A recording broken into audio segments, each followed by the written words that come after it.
우리나라와 미국의 정상회담 결과물이죠. 조인트 팩트 시트. 네. 네. 공동 설명 자료잖아요. 네.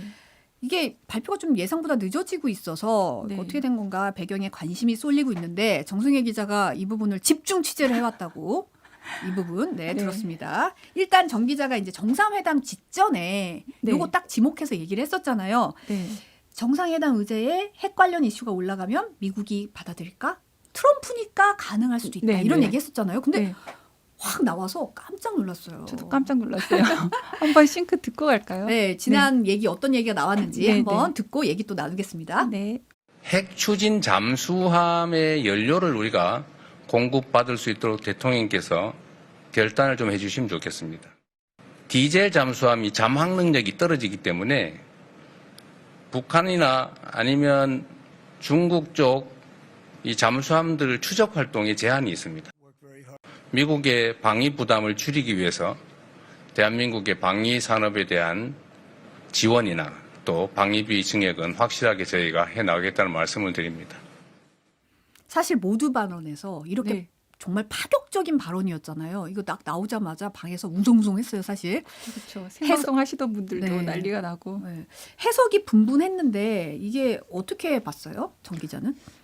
사실 외교 이런 굉장히 큰 이벤트잖아요. 양국 정상회담에서는. 그래서 사실 이 실무자들끼리 사전에 다 의제를 조율을 해요. 근데 조율되지 않은 의제를 특석으로 이렇게 테이블 위에 올렸다? 이런 건 거의 없는 일인데 어쨌든 정부의 공식적인 설명은 굉장히 단도직입적으로 이야기를 했고 트럼프 대통령이 파격적으로 받아들였다. 이런 설명을 내놓고 있거든요. 아까 저희가 들었던 발언에 덧붙여서 이재명 대통령은 연료 공급을 허용해 주시면 저희가 저희 기술로 재래식 무기를 탑재한 잠수함을 여러 척 건조해서 한반도 해역의 방어 활동을 하면 미군의 부담도 줄어들 것이다. 그러니까 미국 측에서 솔깃할 수 있는 모든 발언을 다 했거든요. 그리고 우리가 방위비 분담금까지 더 내겠다. 이런 여러 가지 제안을 했기 때문에 좀 긍정적으로 받아들였던 것 같고 사실 이게 그날도 말씀드렸지만 보수의 굉장히 오래된 의제거든요. 그래서 정말 이런 보수의 묵은 숙제를 이재명 대통령이 가져가서 한 방에 해결을 했다. 이건 보수 측에서도 굉장히 놀라워하고 있는 사실이고 진짜 이재명 대통령이 말한 대로 정말 중도 보수인가? 이런 말도 나오고 있을 정도로 아주 놀랍게 받아들이고 있습니다.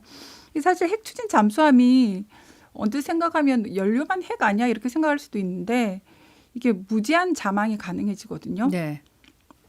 지금은 디젤 잠수함이기 때문에 한 15일에서 30일 정도 이렇게 활동을 할 수 있는데 이 핵 추진 잠수함은 30년 동안 안 나올 수도 있대요. 이론적으로는 밖으로 안 나올 수 있을 정도인데 그래서 미국이 사실 이 핵 추진 잠수함을 허용해 준 국가는 호주 그 2021년에 군사 동맹을 맺고 있는 호주 정도에게만 허용을 해줬는데 일본한테도 안 해준 걸 이제 우리한테 해준 거예요. 굉장히 큰 선물을 던져준 거여서 굉장히 놀라운데 이 핵 추진 잠수함 도면도 같은 걸 보면 어떻게 생겼냐면 이렇게 잠수함 모형이 있으면 여기 조그맣게 원자로 같은 걸 넣게 돼 있어요. 네. 그러니까 일종의 SMR 같은 걸 넣게 돼 있는데 지금 나오는데 이 왼쪽 하단에 보이는 동력 이렇게 돼 있는데 사실 좀 작긴 한데 네모나게 네, 빨갛게 빨간 거. 돼 있는 이 부분이 이제 소형 원자로라는 거죠, 동력. 네, 근데 저걸 그냥 그럼 우리가 갖고 있는 잠수함에 넣으면 되는 거 아니야? 이렇게 쉽게 생각할 수 있지만 이게 잘못하면 터져요.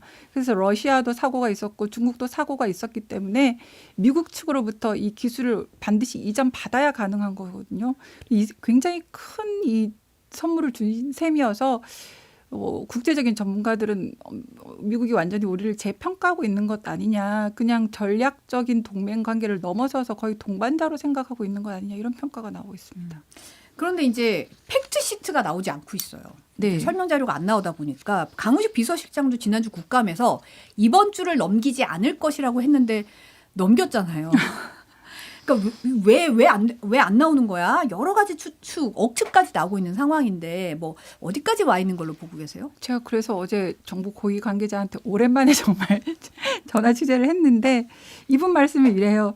괜찮다. 잘 되고 있고 큰 문제가 없을 걸로 본다. 그래서 제가 다시 여쭤봤거든요. 그렇다면 왜 안 되냐? 미국 연방정부 셧다운 때문이냐? 그랬더니 그건 아니고 이슈가 좀 남아있는 게 있는데 조정 가능할 것으로 생각을 한다. 시간은 좀 걸리겠지만 약간 미국 측이랑 우리 측 주장이 약간 엇갈리는 부분들이 몇 개 있잖아요. 그걸 우리 측 주장대로 끌고 갈 수 있을 것으로 본다. 이렇게 말씀하셨습니다. 그러면 이제 너무 두루뭉실하긴 한데 그럼 네. 뭐가 엇갈리고 있을까 좀 추측을 해보면 지금 나오고 있는 얘기가 네. 이걸 어디서 만들 것이냐잖아요. 네, 네. 트럼프 대통령은 바로 다음날 필리조선소에서 맞아요. 만들기로 했어. 딱 질렀는데 우리는 우리 측의 이제 위성락 국가안보실장이나 안규백 국방장관은 한국에서 만들 거다라고 분명히 했거든요. 어제 월스트리트 저널 같은 경우는 미국 필리에서 두세 척 만들게 될 거다라고 보도하기도 했던데 이 부분은 어떻게 돼가고 있나요? 이 부분을 그래서 저도 헷갈려서 여쭤봤더니 아마 우리 측에서 하게 될 걸로 본다라고 말씀을 하시더라고요. 우리 측 고위 관계자니까. 물론 근데 그렇습니다. 어쨌든 그거를 굉장히 네. 좀 주안점을 들고 추진하고 네. 있다 이렇게 봐도 될까요? 네, 왜냐하면 이 필리 조선소는 사실 금융 쪽에서 애널리스트 같은 분들이 몇 분 다녀오신 분들이 있더라고요. 설명을 들어봤더니 거의 미국 제조업 기반이 무너져가지고 깡통만 있는 상태여서 지금 일반적인 선박을 건조하는데도 굉장히 시간이 많이 걸린다고 하더라고요. 그래서 현대중공업이나 또 하나오션이나 이런 데서 퇴직하신 분들을 이렇게 모셔가서 그 미국 기술자들 가르쳐 가면서 이제 선박 제조를 해야 될 정도로 어렵기 때문에 여기서 핵잠을 만든다는 건 굉장히 시간이 오래 걸리는 일이라서 그건 좀 불가능할 걸로 생각이 되고 아마 우리 기술로 할 수 있도록 최선을 다해서 그냥 노력을 할 것이고 그렇게 되지 않을까. 왜냐하면 그렇다면 이게 10년 안에도 이루어질 수 없는 일이 되거든요. 현실적으로 잠수함 만들기 힘든 상황이다. 그렇죠. 잠수함 지금 해도 10년이 걸리는데 그렇다면 트럼프 대통령도 바뀌고 이재명 대통령도 바뀐단 말이에요. 그 후로도 대통령이 몇 번 바뀔 텐데 너무 오랜 이야기여서 필리보다는 우리 쪽으로 하겠다는 게 우리 정부 의지고 그렇게 되지 않을까 생각됩니다. 부기영화님이 노노노노노노 하셨어요. 심은정님이 미국에서 건조하면 하세열되는 거 맞아요. 아닐까라고 지적도 하셨는데 지금 한미 원자력 재개정 협상 네. 이 부분도 상당히 중요하잖아요. 네. 이게 에이펙 정상회담에서는 안 다뤄진 건가요? 그 언급이 별로 없었고 기사가 그리고 또 일부 기사에서는 안 다뤄졌다는 얘기가 있어서 이것 또한 제가 여쭤봤거든요. 그러면 이 핵추진 잠수함 이야기 하느라고 이걸 안 한 거냐 그랬더니 이 정부 고위 관계자는 그 문제도 다뤘고 이야기가 잘 됐다라고 이야기를 하시더라고요. 사실 이 한미 원자력 협정 재개정이 왜 필요하냐면 우리나라에 수많은 그 원자력 발전소가 있는데 핵 폐기물이 나오잖아요. 그걸 재처리를 하지 않으면 수조에 담궈 놓으면 그러니까 설거지로 이야기하면 우리가 그릇을 다 먹고 나서 물에 계속 담궈 놓는 거예요. 씻지도 못하고 그냥 설거지가 계속 쌓여가는데 그래서 방패장이 다 꽉 찼다는 이야기를 하잖아요. 그래서 이걸 농축해서 줄여주지 않으면 사실 우리가 계속 원자력 발전을 하기도 어려운 상황인데 미국은 왜 허용을 안 해주냐.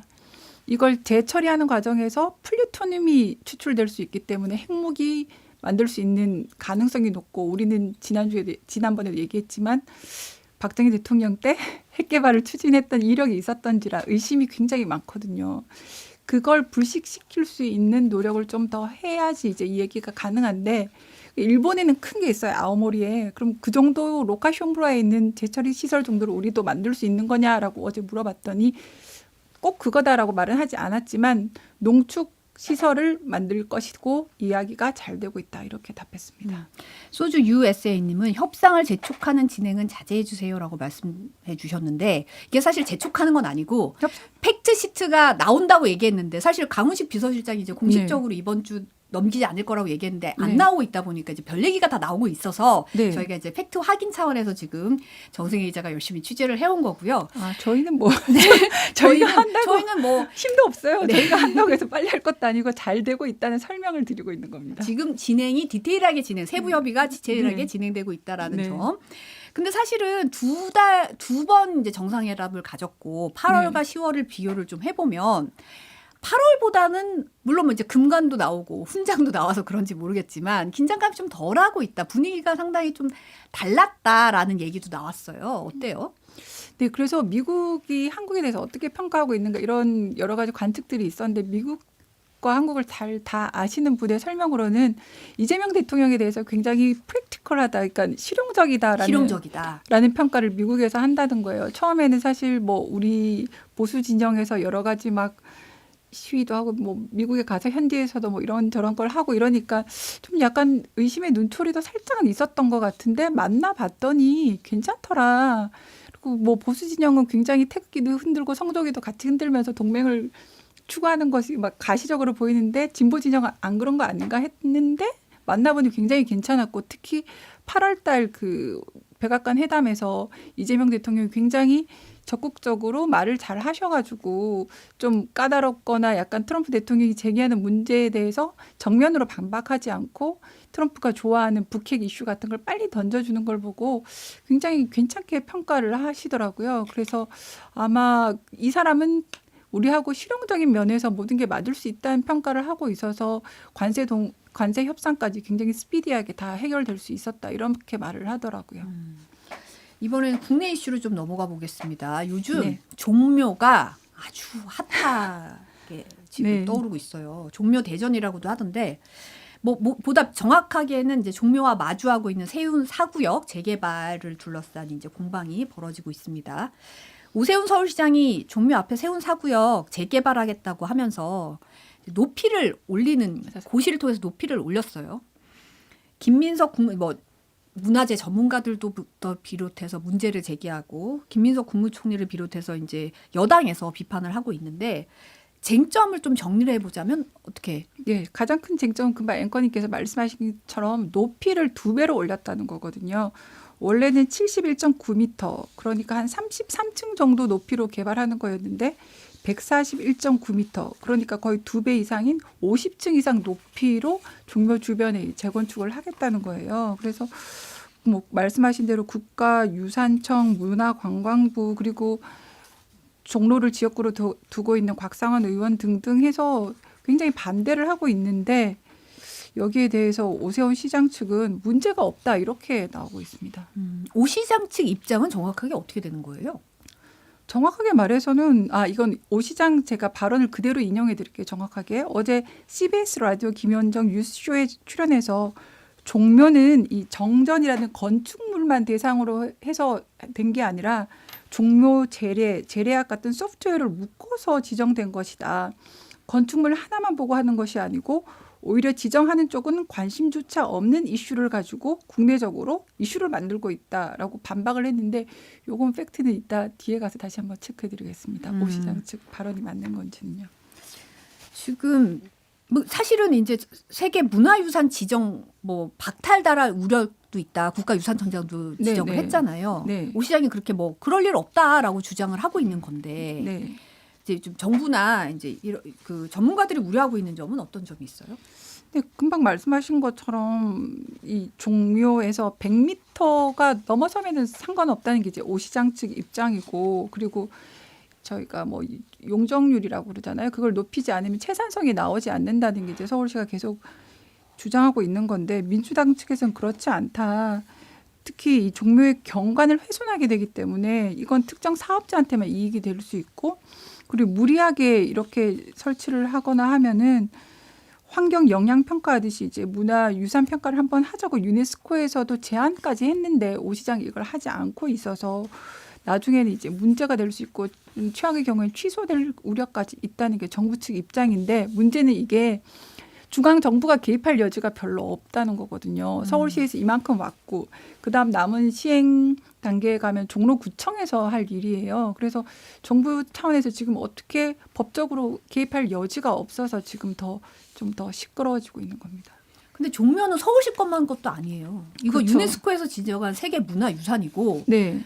우리나라가 가지고 있는 굉장한 훌륭한 유산이고 서울시장이 이렇게 나 여기 주변에서 이거 지을 거야 하면 이게 짓는다는 게 이렇게 결정할 수 있는 건가? 약간 의문이 되긴 하거든요. 물론 최근에 이제 대법원에서 판결도 네. 손을 들어주고 하니까 그렇긴 한데 저는 좀 의문인 게 핵심은 기존에 33층 개발하는 거였는데 지금 거의 2배 이상 50층으로 네. 높이면서 지금 이거 문제가 있다라고 반대가 나오고 있는 거잖아요.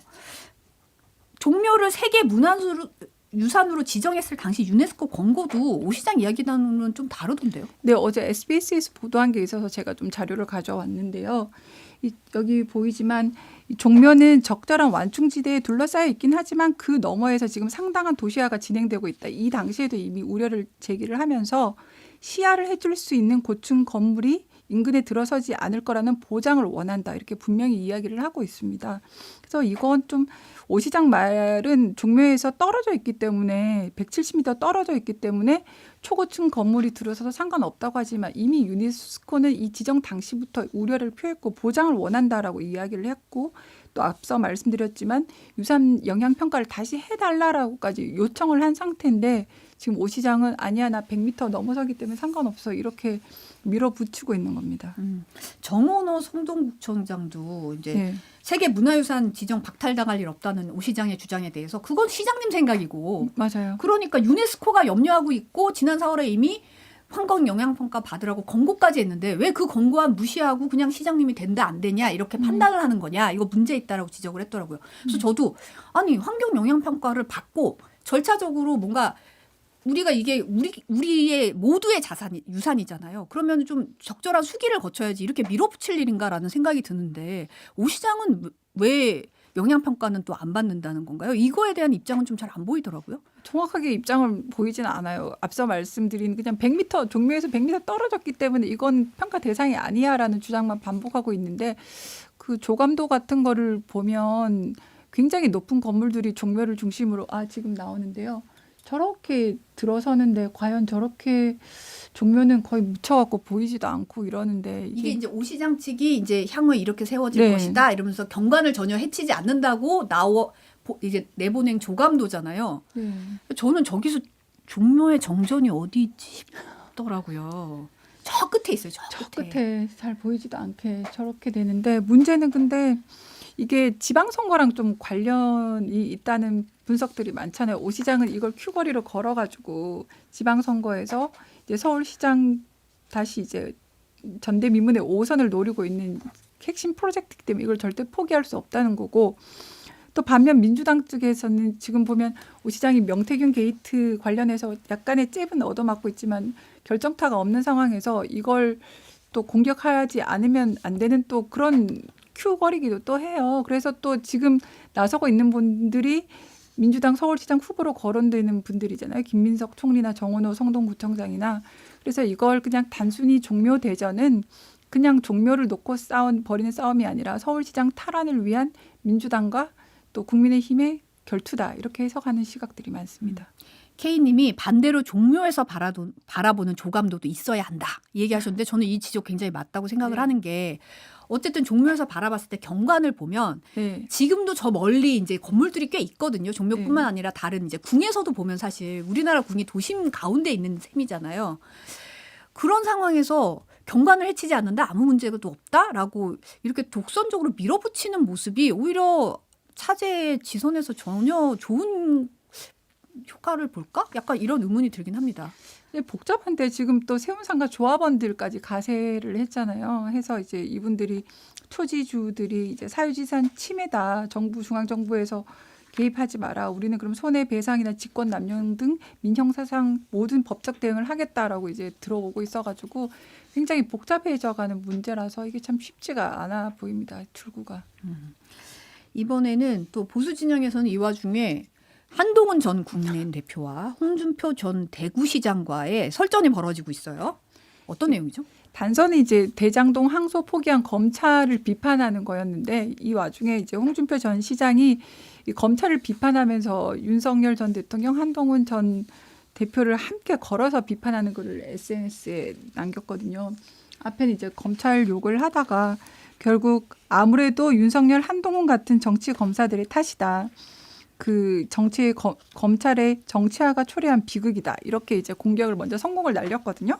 그랬더니 이제 한동훈 전 대표가 딱 자기 페이스북에 이 글을 공유하면서 탈영병 홍준표는 입 좀 다물라. 지금 다들 싸우고 있는데 이재명 정권은 찍소리도 못하면서 이렇게 아주 세게 받아쳤는데 아직까지 홍준표 전 시장이 뭐 추가로 올린 건 없더라고요.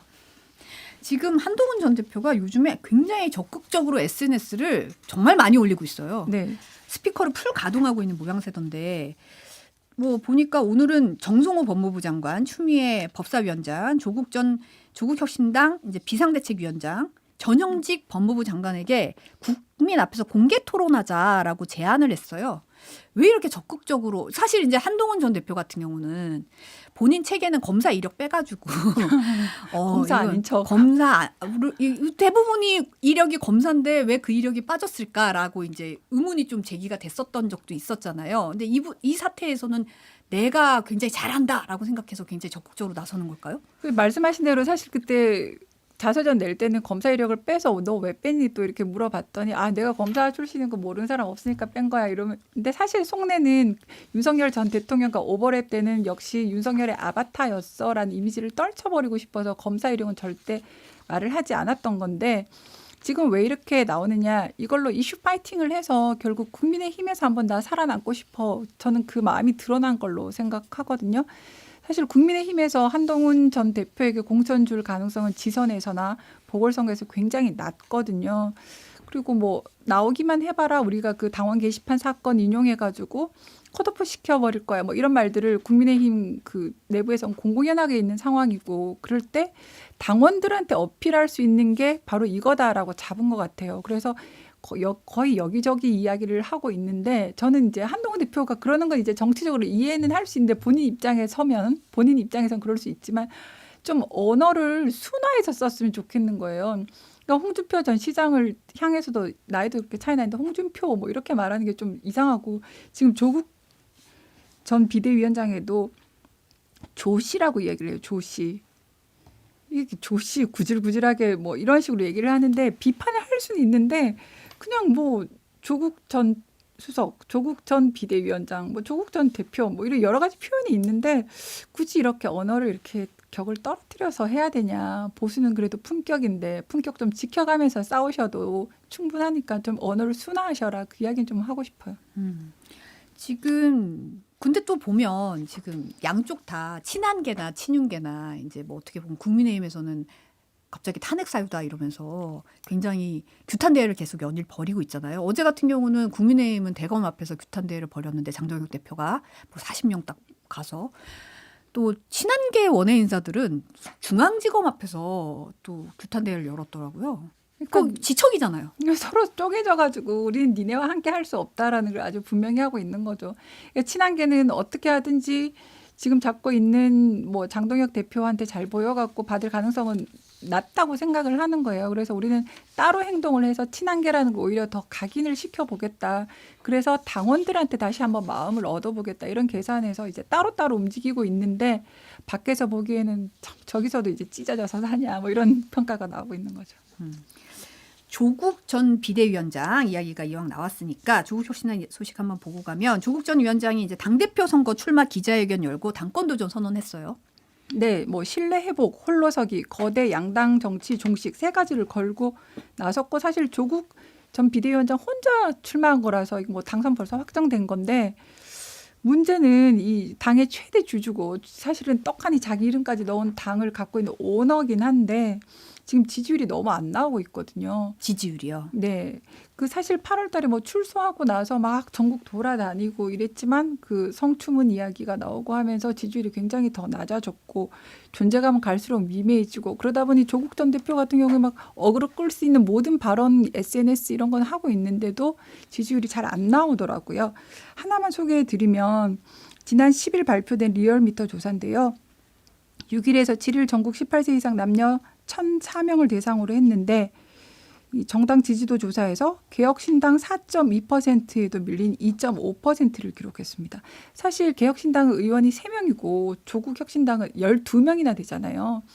근데 이런 지지율이라는 건 사실 그전에는 뭐 비슷비슷하긴 했지만 그것도 좀 이상한데 지금 개혁신당에도 이렇게 큰 차이로 밀리기 때문에 사실 굉장히 빨간불이죠. 자세한 내용은 중앙선거 여론조사 심의위원회 홈페이지 참조하시면 되는데 한때는 한 7%까지 갔었어요. 맞아요. 7%까지 갔는데 이제 반토막이 나버렸는데 사실 비례 12석을 그때 잡을 수 있었던 최대 원인은 호남에서의 전폭적인 지지였거든요. 광주 전남이 40% 넘게 지지를 해줘가지고 사실 몰아주기를 한 셈인데 광주 전남에서조차 이러면은 어렵지 않겠나. 굉장히 호남에서 이제 민주당하고 경쟁 구도를 잡기는 어려워지지 않은가 이런 평가가 나오고 있어가지고 지금 전국을 돌아다닐 게 아니라 좀 텃밭부터 좀 챙겨야 되는 게 아닐까 그렇게 그렇게 생각합니다. 호남 민심이 이렇게 돌아섰다고 해야 되나요? 이제 좀 예전 같지 않은 이유는 어디 있다고 보세요? 그 성추문 이야기도 있었지만 뭔가 조국 전 대표가 출소하고 나서 던진 메시지들이 사실 민주당 지지자들한테 호응을 받지를 못했잖아요. 왠지 뭐 난 민주당하고도 맞짱 뜨겠어. 우리 후보 다 낼 거야. 이런 말들이 사실 그 비례를 몰아줬던 민주당 지지자들이 꽤 있었거든요. 지민비조. 네, 그렇죠. 지역구는 민주당을 찍고 비례는 뭐 조국 혁신당을 해줬는데 나오자마자 하는 말이 이렇게 뭐 나는 맞짱을 뜰 거야 이런 말을 하고 있기 때문에 그 민심이 좀 많이 사그라들었다 이런 평가를 많이들 하더라고요.